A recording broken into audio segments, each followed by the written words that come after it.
It's time for another tip from the team. Today's question is, how does a diet affect a patient's mental health? Offering a tip to address this is dietitian at SRMC, Deeona Johnston.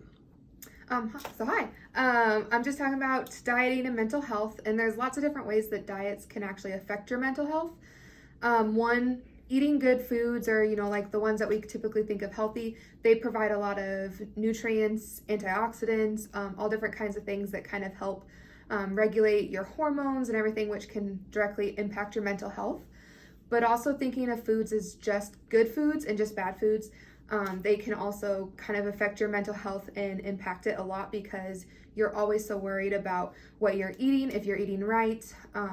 A lot of us too tend to have to go all in on a diet, and then if all of a sudden we have a one day where we might slip up, it's all back to how we were eating beforehand, which having that kind of dieting scheme can really hurt your health just in general, because if you're gaining a lot of weight and then losing a lot of weight at one time, it can really throw off hormones and everything else that's inside your body.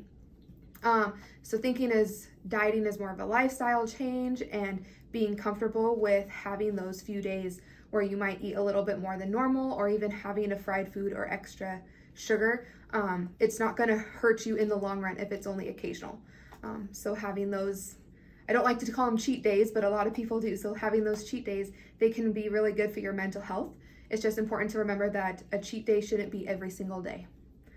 So just portioning them out, making sure you're not eating, the whole cake at one time, having a piece or two. It's not going to hurt you in the long run. I know some people, it works really well for managing their emotions while they're eating, is doing like a mindful diet.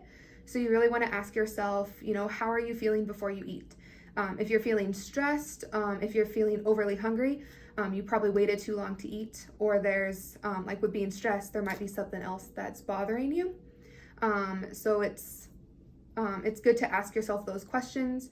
It's also important to ask yourself afterwards how you felt after eating, just because if you're feeling, I guess you regretted eating that option, you might want to ask yourself why.